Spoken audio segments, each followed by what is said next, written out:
بسم اللہ الرحمن الرحیم. ناظرین بہت شکریہ آپ نے وقت نکالا ہے اور یہ ویڈیو دیکھنے ہیں. آج کل آپ چینل سبسکرائب نہیں کر رہے، بہت ریشو کم ہے، 20-25 وغیرہ فالوورز آ رہے ہیں، کچھ زیادہ مجھے لگتا ہے بزی ہے کہیں. اینیو آج کی ویڈیو یوکرائن اور روس کی جنگ میں ایک بہت بڑا ٹرننگ پوائنٹ آ گیا ہے جو کہ ایک بہت بڑی تباہی لانے والا ہے. اگر روس میں اس طرح کا حملہ ہوتا ہے تو پھر روس ایک سیکنڈ نہیں لگائے گا یورپ کو تباہ کرنے پہ اور امریکہ کو تباہ کرنے پہ، امریکہ کے اوپر حملہ کرنے پہ، کیونکہ یہ روس کے دل پر حملہ ہوگا. جی ناظرین، آج کی ویڈیو میں دو بڑی اہم باتیں اور اس کے اوپر اسامہ صاحب سے انپٹ لیں گے. ناظرین، امریکہ یوکرائن کو ٹوما ہاک میزائل دینے جا رہا ہے. جی آپ بالکل ٹھیک سن رہے ہیں، امریکہ یوکرائن کو ٹوما ہاک میزائل دینے جا رہا ہے جو کہ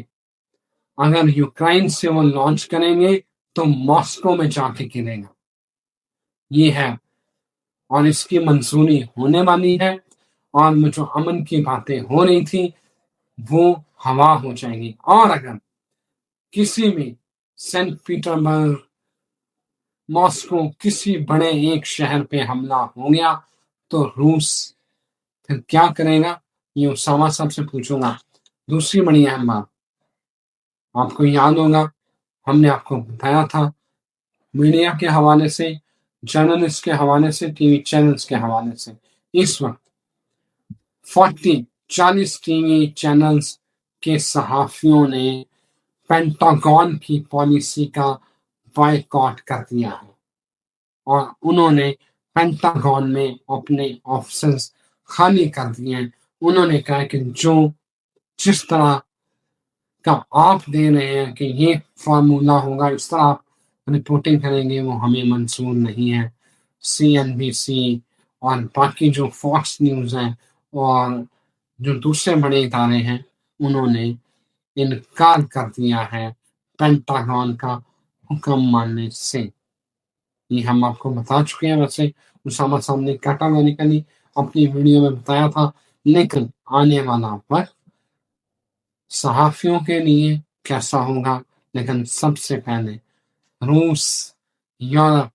یوکرین، یہ ڈائریکٹ خطرہ ہے. امریکہ تو میزائل دے گا،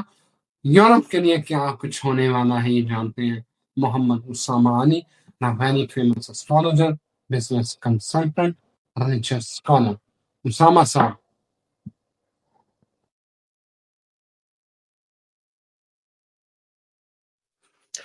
بہت شکریہ. بسم اللہ الرحمن الرحیم، الحمدللہ رب العالمین، اللہم صلی علی محمد وآل محمد. دیکھیں، یہ سب سے پہلے تو جو یہ تو ایکسپیکٹڈ ہے کہ رشیا جو ہے وہ اگریسیولی کچھ کرے گا 27 کے آس پاس. اس سے پہلے بھی ہو سکتا ہے لیکن اس کے آس پاس تو کافی زیادہ اس کے چانسز لگتے ہیں. اور اس میں جو ہم تو بہت پہلے سے بتا رہے ہیں کہ یہ آخر یہ قریب ہوتے ہوتے انہوں نے اچھے خاصا ٹکرا جانا ہے، جس میں یو کے، فرانس، اٹلی، جرمنی، یہ سارے جو ہیں وہ اس کا نشانہ بن سکتے ہیں. اور اگر جو امپریشن ہے بیسیکلی یوکرینین پریشر جو بلڈ ہوا ٹرمپ انتظامیہ پہ کہہ لیں یا یورپی یونین پہ، وہ یہ تھا کہ جب اسرائیل کو ٹرمپ ہتھیار دے کے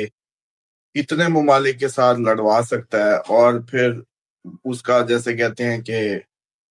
بال بھی بیکا نہیں ہوا اور اس نے پورے خطے میں اپنے ارد گرد اپنی دھاک بٹھائی اور ٹرمپ نے اس کو کیش بھی کرایا کہ میں اس کو وہ ہتھیار دیتا رہا جن کا مجھے بھی نہیں پتا تھا، یہ مانگ لیتا تھا مجھ سے. تو ڈیفینیٹلی اب یوکرینین پریشر بھی بڑھنا تھا، یورپی یونین کا پریشر بھی بڑھنا تھا اس بات پہ کہ دیکھیں آپ نے یہ جنگ شروع کروائی. واٹ ایور پریزیڈنٹ کوئی اور تھا لیکن یوکرائن جو ہے وہ بیسیکلی تو نیٹو کی جنگ لڑ رہا تھا اور نیٹو میں شمولیت کی جنگ لڑ رہا تھا. اور اب اتنا بڑا ملک، اتنی بڑی فوج ہونے کے باوجود اس کا تیا پنچا ہو گیا، تو اب بھی امریکن وہ ہتھیار ہمیں نہیں ملیں گے جن کے ذریعے ہم رشیا کو ٹف ٹائم دے سکیں. تو یہ ایک بہت بڑی ریزن ہے اس کی، یہ جو اب جو ڈیولپمنٹ آ رہی ہے اس کے پیچھے. اور نیٹو کا بھی 20 منٹ پہ، برطانیہ کے وزیر اعظم کا 20 منٹ کے نوٹس پہ ٹرمپ کے پاس بھاگ کے جانا، جہاں وہ ایک میسج تھا انڈیا کے لیے، وہیں یہ ایک میسج تھا اوور آل سارے باقی لوگوں کے لیے کہ یہ وہ ممالک ہیں جو میرے ایک کال پہ 20 منٹ کے نوٹس پہ بھی آ جاتے ہیں. اور اس سے اب یہ ہوگا اس سارے امپریشن کے بعد کہ میزائل تو بے شک جو ٹرمپ دے گا، لیکن رشیا بہت زیادہ مجھے نہیں لگتا کہ پیشنس کا مظاہرہ کرے گا. وہ بڑا کلیئر ہے اپنے اہداف کو لے کے، اپنے دشمنوں کو لے کے، اور بلکہ وہ یہ سمجھ چکا ہے کہ یہ بیسیکلی نیٹو ہی کی جنگ ہے جس میں مجھے دھکیلا جا رہا ہے اور آخر مجھے اس میں جانا ہے.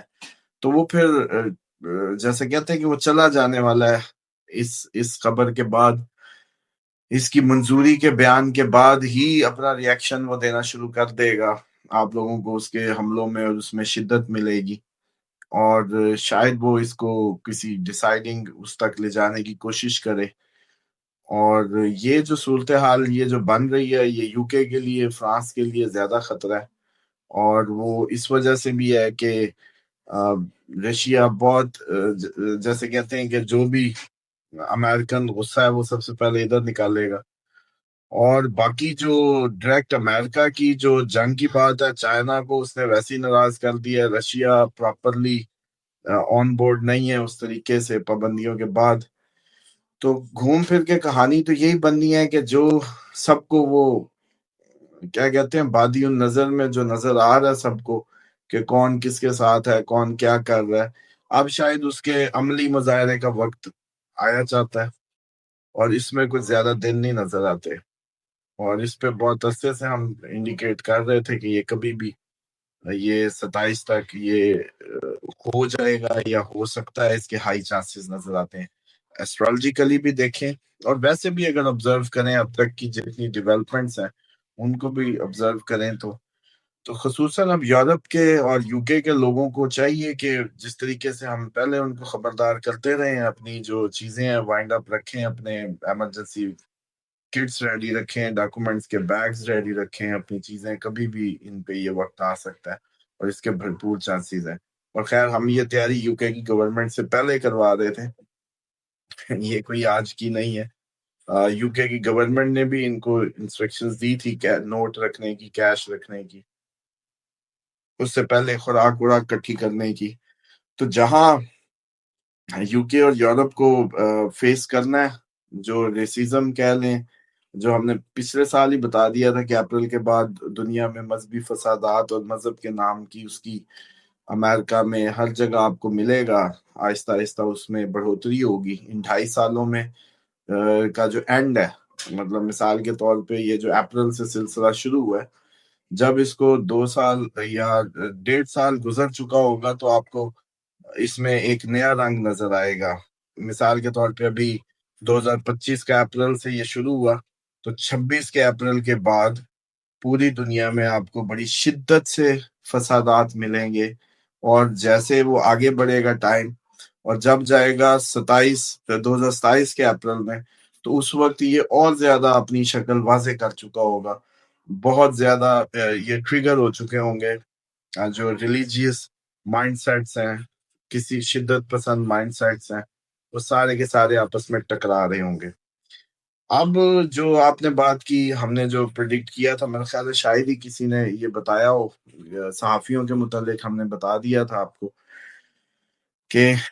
پوری دنیا کی صحافی جو ہیں آزاد ہونے جا رہے ہیں، اور پوری دنیا کا جو میڈیا یا صحافی برادری ہے وہ پہلے تو تھریش ہولڈ اس پہ گرے گا، لیکن یہ نظر آتا ہے کہ April 2026 is a good time کہ آپ دیکھیں گے کہ پوری دنیا کی صحافی جو تنظیمیں ہیں، برادری ہیں، جو بھی محکمے ہیں، میڈیا چینلز ہیں، وہ سب کے سب مجبور ہو جائیں گے حکومتی اثر سے نکلنے پہ. اور یہ جو آج انڈیکیشن ہے، میرے خیال میں اس سال کی سب سے یونیک پریڈکشن اگر اس کو کہا جائے، آپ کے سننے والوں کے لیے یا دیکھنے والوں کے لیے، جو آؤٹ آف نو ویئر کسی نے اس پہ بات نہیں کی، کبھی اس کو پرڈکٹ نہیں کیا اس انداز سے، اور یہ آپ لوگوں کے لیے بھی یہ ایک ناممکن بات تھی کیونکہ میڈیا کافی عرصے سے حکومتوں کے زیر تسلط میں چلا آ رہا ہے، اور وہ امریکہ کا ہو، یو کے کا ہو، پاکستان کا ہو، انڈیا کا ہو، پوری دنیا کا جو اسٹیٹ کے ساتھ ہی چلتا ہے میڈیا، اور بہت مشکل ہے میڈیا کے لیے اب آگے 2026 کے اپریل کے بعد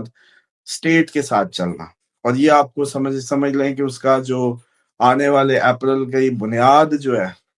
جو اپریل 2026 میں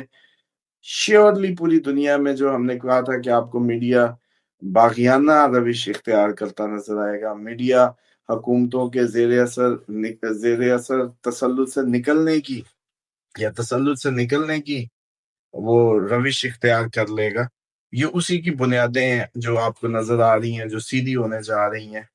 اور اس میں آپ نے دیکھا کہ جیسے امریکہ میں ابھی آپ نے بتایا کہ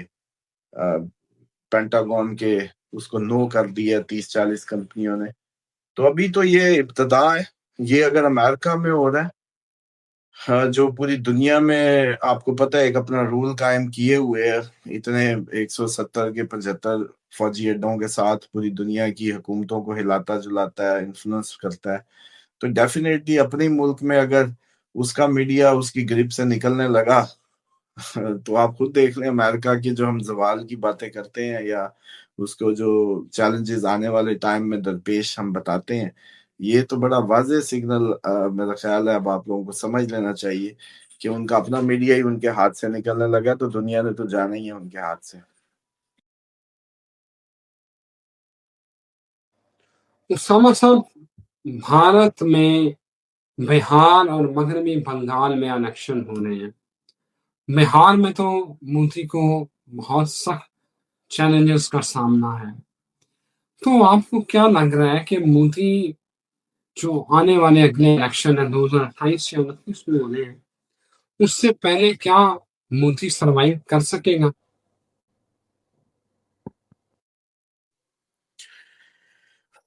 کل کوئی بتا رہا تھا، کسی نے مجھے پتہ نہیں کس پروگرام میں بات ہو رہی تھی کہ کمنٹ کیا ہوا تھا کہ آپ نے مودی کا اکتوبر کا کہا تھا، جی اکتوبر تو آ گیا تو کچھ نہیں ہوا اس کو، ابھی اکتوبر ختم نہیں ہوا، پہلی بات یہ ہے، اور یہ ابھی اکتوبر میں جو پاک انڈیا جنگ کا ماحول بنا ہوا ہے، اس کو کہ اونٹ کسی کروٹ بیٹھ جائے جو کہ نومبر کی بنیاد بنے گا، تو ڈیفینیٹلی یہ جو صورتحال بلڈ ہو رہی ہے، اس میں ابھی مودی کے کوئی جیسے کہتے ہیں نا کہ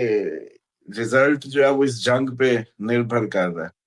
اور بیسیکلی تو اس دفعہ جیسے میں نے کہا کہ ٹارگٹس جو ہے وہ بھی بڑے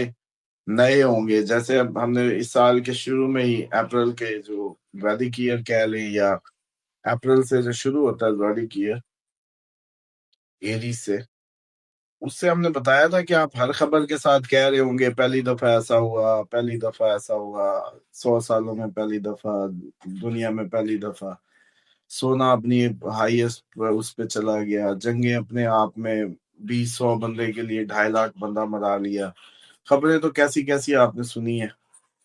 یہ بھی ابھی جو اس دفعہ جنگ ہوگی جو پاکستان اور انڈیا کی، اس میں ہو سکتا ہے کہ اہم شخصیات مودی جیسی ٹارگٹ بن جائیں، اور یہ کیونکہ یہ ایک اپنے آپ میں ایک بہت بڑا جیسے کہتے ہیں نا کہ اژدہا منہ کھولنے والا ہے، تو اس لیے میں سمجھتا ہوں کہ مودی کے ٹائم کو اگر دیکھا جائے تو یہ تو اکتوبر اس کے لیے اچھا تو نہیں ہے، اور اترنے کی جہاں تک بات ہے، ڈیفینیٹلی یہ جو جنگ ہے وہ کر رہا ہے اپنے سروائیول کے لیے، اور امید یہ ہے کہ یہی جنگ اس کا خاتمے کا باعث بنے، اقتدار کے خاتمے کا باعث بنے، اس کے خاتمے کا باعث بنے، اس کے بھرپور چانسز ہیں۔ Thank you very much Osama صاحب، بہت شکریہ آپ کے وقت کا۔ ناظرین مجھے اجازت دیں، یہاں ایک نئی ویڈیو کے ساتھ پھر حاضر ہوں گے، تب تک خدا حافظ۔